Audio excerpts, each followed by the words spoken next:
From JBS Studios in Greater New York, this is the JBS News Update with Teisha Bader. I'm Teisha Bader with the JBS News Update for Wednesday, April the 23rd, 2025. A missile was launched overnight last night from Yemen, presumably by the Houthis, at northern Israel, sending over 1 million people to seek shelter at around 4 a.m. local time.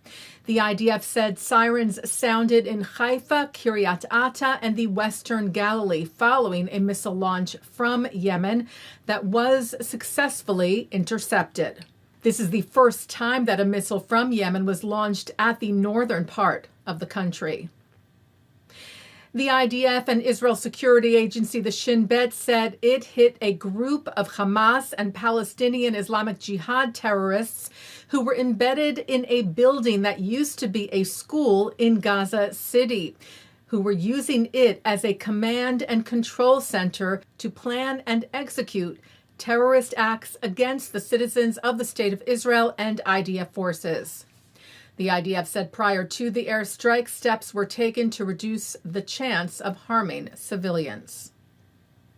And IDF forces from the Home Front Command's Rescue Brigade, ground firefighting teams, and fire engines from the Air Force and the Technology and Logistics Division joined Israel police and Israeli firefighters to battle serious brush fires spreading in the Shfela, central Israel, and Jerusalem areas, which forced some evacuations. 9 people were said to have been lightly hurt, including 7 firefighters. Israeli Prime Minister Benjamin Netanyahu arrived at the Fire Management Command post today, warning the public to stay away from the area.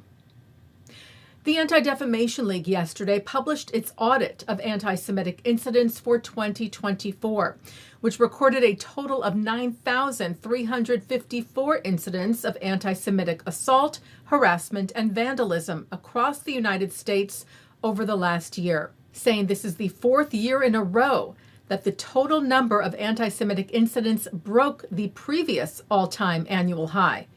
The ADL noted the massive spike in anti-Semitic incidents following the October 7th Hamas massacre in Israel continued in 2024, with data showing a 5% increase from 2023, which was already a record-setting year.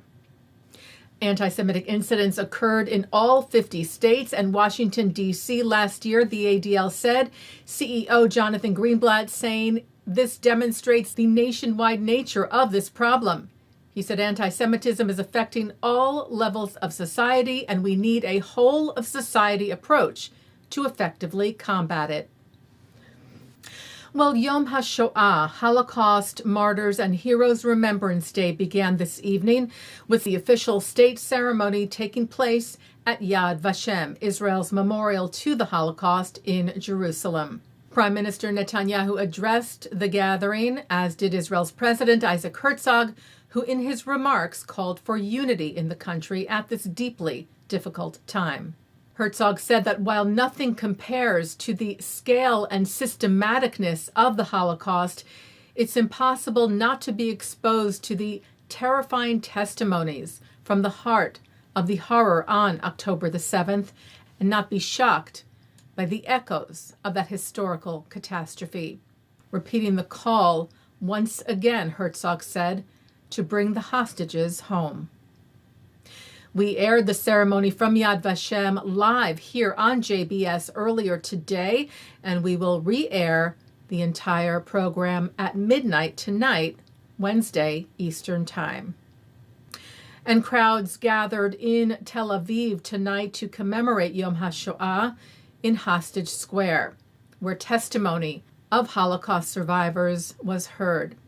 The survivors also taking part in a panel discussion with hostage family members. The hostages who remain held in Gaza have now been captive for 565 days.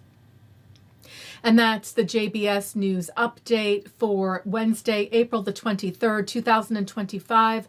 I'm Teisha Bader. Am Yisrael Chai.